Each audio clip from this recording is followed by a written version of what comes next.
ka pang hinayang, ang mga oras na nasayang, mga pagkakataon at mga araw na malayang. Aminin sa iyo ang aking nararamdaman, ngunit di magawang sabihin pagkat kinakabahan sa iyong magiging reaksyon. Baka ako lang ay tawanan o baka naman kapag nalaman mo ako'y iwasan. Kaya minsan mas nanaisin ko na lang itago ang aking nadarama upang hindi naman magbago ang iyong tingin sa akin. Ay higit pa sa kaibigan, tinuring mong kapatid na minsan naging sandalan sa lungkot man o ligaya. Ako ang iyong karamay at kapag di mo na kaya, ako ang umaalalay sa mga problema na sa balikat nakaakay. Kahit na minsan ay para mo na nga akong alalay, pero kahit na ganun sa akin ay ayos lang. Ngunit ang lagi kong tanong sa isip ko, hanggang kailan?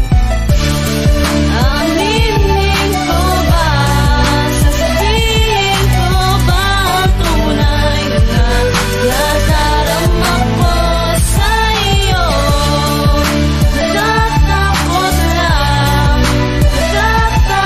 lamang ako dahil torpe na torpe sa'yo. Hanggang kailan ko ba itatago ang aking nararamdaman? Hanggang kailan ko ba sasabihin na ikaw lang ang laman ng puso ko? Kahit buksan pangalan mo ang nakaukit, kaya kung po pwede lang sa puso mo ako'y isingit. Pero paano mangyayari kung gusto lang nakapako? Sa tuwing magkikita tayo ang tila ko'y nagtatago, umuurong di masabi aking nararamdaman. Kumakabuga ang dibdib at laging kinakabahan, kaya minsan sumasagi sa aking isipan na itigil aking pagtingin sa'yo. Subalit hindi ko mapigil ang aking sarili sapagkat meron gustong malaman kung meron ba akong pag-asa o hanggang dun na lamang. Yun na nga lang, siguro mas mainam yun na nga lang kaysa naman sa masira ating pagkakaibigan. Di na bale, alam kong balang araw masasabi ko din sa'yong mahal kita't di na ako matutorpe.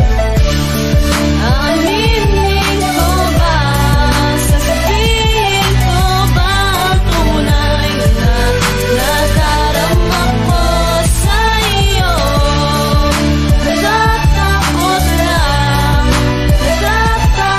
lamang ako dahil torpe na torpe hanggang sa sa'yo. dumating ang araw na aking hinihintay, ikaw na mismo ang lumapit at tinawakan ng kamay at sinabi sa sariling eto na ang panahon. Aminin na gusto kita, ngunit ako'y napalunod nung sinabi mong meron ka nang nagugustuhan. Inamin mong mahal mo na siya, yun ang di ko nagustuhan. Paano ko malulusutan na hindi ko yun ramdam kung halata naman sa aking mukha na nasaktan? Di na kita pinainggan, sa kanip ay tinitigan ang iyong mga mata. Kapag di ko na mapigilan na unti-unti nang papatak ang luha ko sa lupa na naginig ang bigla. Siguro nga'y iyong nakuha ang naisip ay iwati kung anong ibig sabihin ng pagluwa sa mata. Di na kailangan pang ulitin, dapat sana inamin ko sa'yo ng mas maaga. Kung hindi ako natorpe, tayong dalawa na sana.